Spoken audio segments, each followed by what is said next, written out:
Hello guys, this is Yara here. Today we're going to be talking about Ritual Beast. I have put in a lot of time on this deck, just practicing multiple lines, and I'm going to give you guys some cool tips that you can use to master this deck. But also at the end of the deck rundown, I'm going to show you guys a one card combo that you can use on your future games, and this is TCG legal, so you can purchase all these cards right now in the TCG and play all these cards right now in the TCG. So yeah, let's get started. So we're gonna start out with the Spiritual Beast Kanahawk. This card is not a once per turn.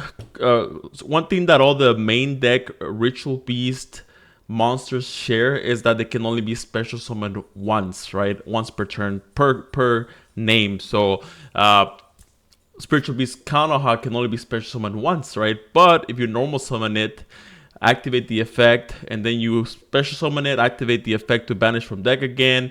Then if you're able to normal summon it again, which you have a couple of ways to normal summon again, you can activate the effect to banish from deck again, right? So the banishing is not hard once per turn, it's once per copy.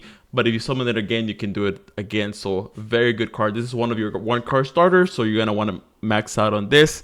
We are gonna be playing Arch Nemesis Protos because it's legal. We have to play this. It's not only good going first, it's also good going second because you can clear their board and then Protos them, and they just kind of lose the game, right? Because they won't be able to special summon their favorite attributes, right? So remember, Protos makes it so whatever attribute you call, they cannot special summon that attribute. You or them cannot special summon that attribute until the end of your opponent's turn. So that's something you want to keep in mind because some people call light and your Nochi is light, so you get after you use Protos, you can't special summon out Nochi until the end of your opponent's turn. So it's a couple of things that you need to keep in mind. Ash Blossom because it stops the Molcharmy and also good against every deck. Shifter, one of the best shifter decks, if not the best shifter deck right now.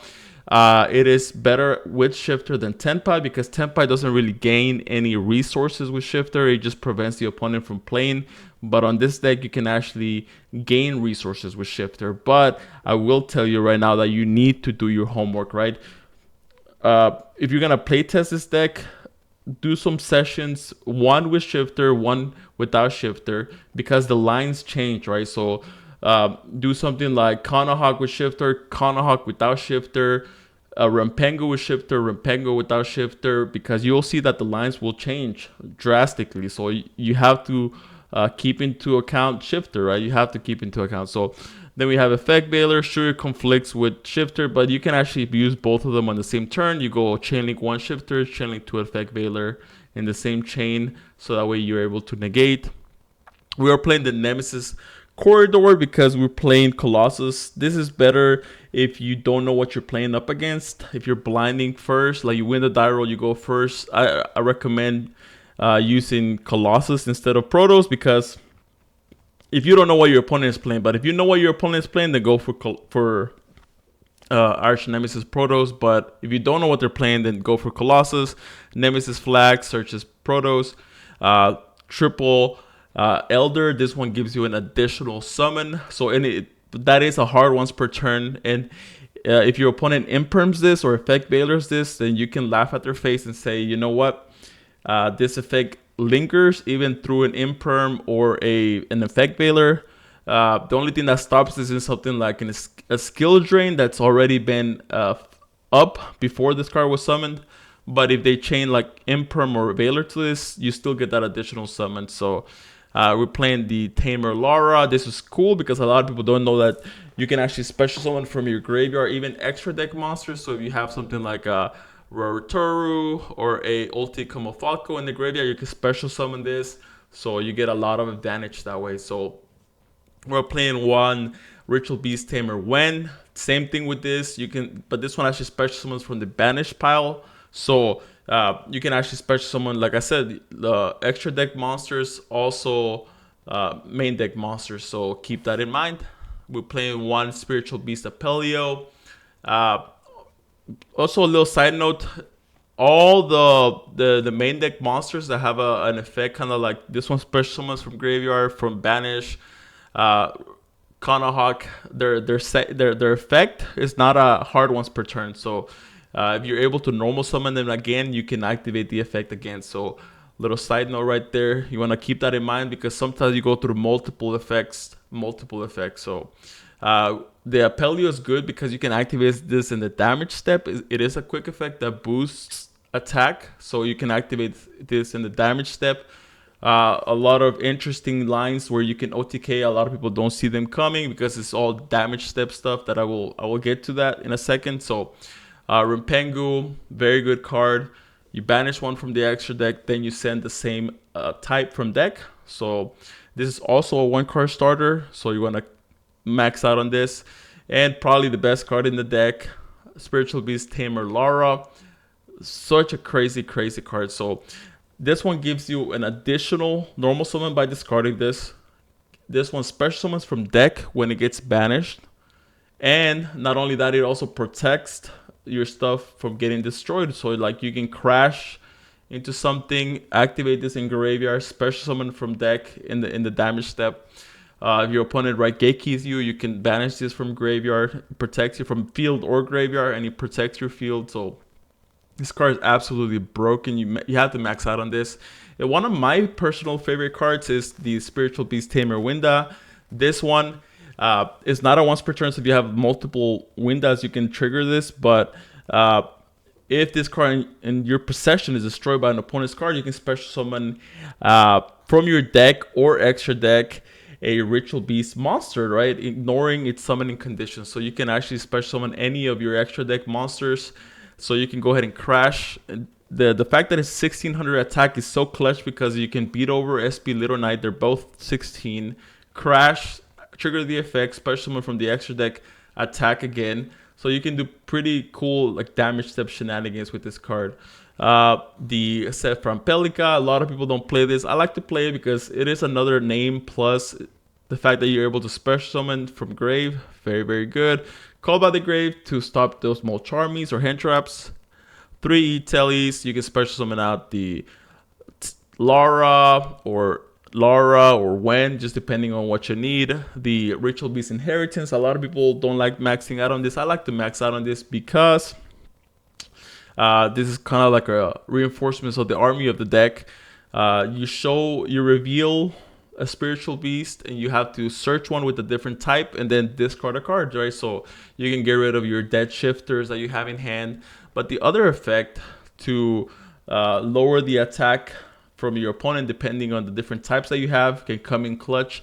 But my favorite effect of this card is the one where if 2 Spiritual Beasts get summoned to your side of the field, you can change the attack position of a monster in the field. So sometimes you can switch one of your Nibiru. Like if they Nibiru you and you have a big token, you can, if you special summon 2 at the same time, you can change the attack position of the token and OTK them. Or during the damage step, if you have something like a Kanahawk, you can go ahead and tag out against Tempai and switch the Chandra, the attack position. That way it won't be able to go into damage step. So pretty cool stuff that you can do. Imperms, and we have the Ritual Beast Steeds. Very good card. If this is banished, you can actually grab it back with your ulti or Toru. So that's one way that you can recycle it. Now for the extra deck, we're playing one ulti Apelio. You can send this off the Rimpengu, and then you can send the Apelio. 2 ulti Kanahawks. I've tested with 1, but I think 2 is just a sweet spot because there are some lines where you have to Rimpengu send this, banish this, and then send the Kanahawk. So some couple of clutch scenarios. The Ritual Beast ulti Apelio, my personal favorite card of the extra deck, is because this is one of the few Omni Negates that are still legal, and this is not a once per turn, right? So if you have the Ritual Beast ulti Apelio and you have like 3 Ritual Beast cards in your hand, you have 3 Omni Negates, not a once per turn. Crazy card. 2 Nochis. This one's one of the cards that allow you to play through the Nibiru. You can banish from field or graveyard a Ritual Beast Tamer and a Spiritual Beast and special summon this. So a lot of people don't see this card coming. It's an inherent summon, so Very, very good card. Colossus, of course. Infernal playing Banshee, 2 level 4s equal.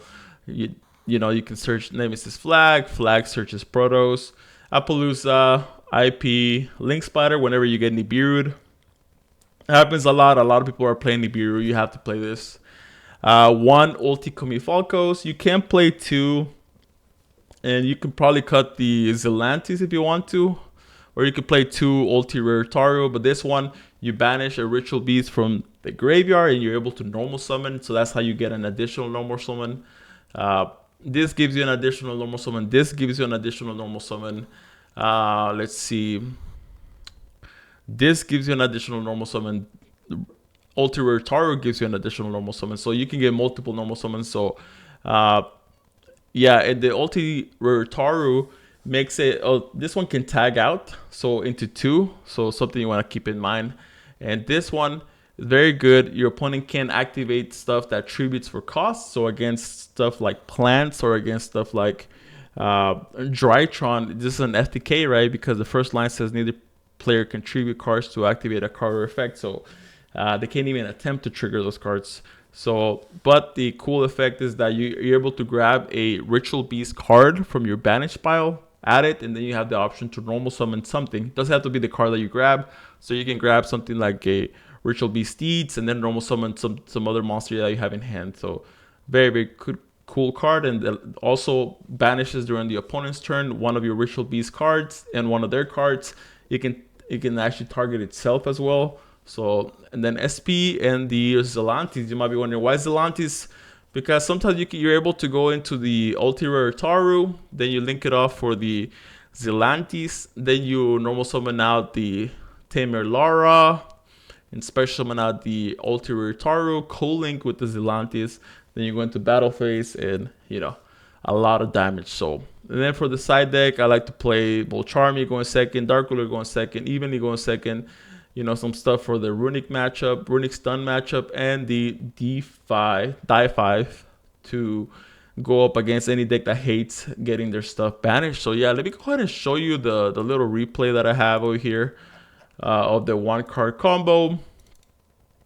Okay, so start out with Kanahawk, banish, special summon. Whoa, this is going fast. So you go ahead and banish. So you know what, we're gonna start over. That one a little bit fast. We're gonna try to go a little bit slower here. So start out with Kanahawk, normal summon out Kanahawk, banish the Tamer Lara. Then Tamer Lara is gonna go ahead and special summon out the old Tamer Lara from deck.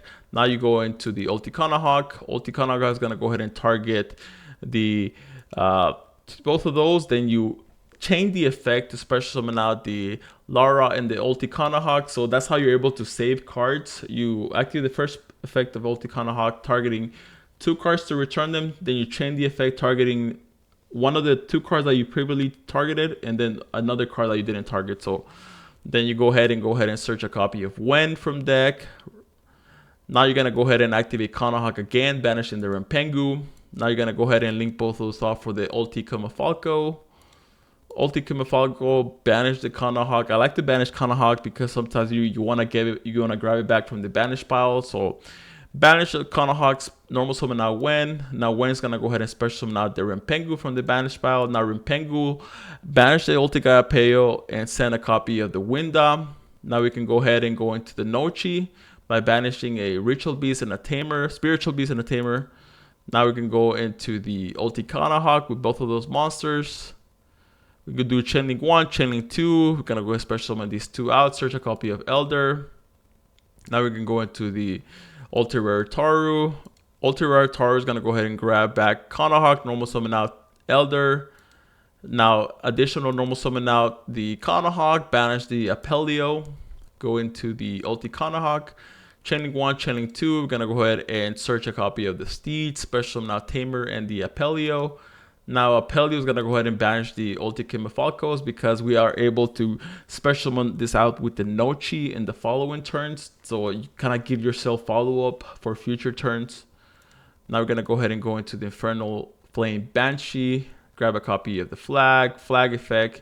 Put back the fusion. Now flag, search a copy of Protoss. Now we're gonna go ahead and go into the IP Mask Arena. Now Protoss is gonna go ahead and banish 3 different attributes. Activate the effect of banishes since we control a Pyro to special summon itself out. Now Protoss call fire. So our end board right here is gonna be the ultra rare Taru, SP, the IP into SP. Protoss calling fire, assuming we're going up against like Snake Eye, Tenpai, so FTK against Tenpai or Snake Eyes. And we have a copy of the trap card that's able to pop cards equal to the number of ritual beasts that we control. So a lot of interruptions plus an FTK. So, and you don't have to call fire. You can also call stuff like dark. Like if you're playing against like Gimmick Puppet or something along those lines, you can call dark. So yeah, this deck can get pretty out of hand. Multiple combos, 1-card combos, 2-card combos, 3-card combos, and you name it. So anyways, guys, this was Yada here, but I'll catch you on the next video. Take care.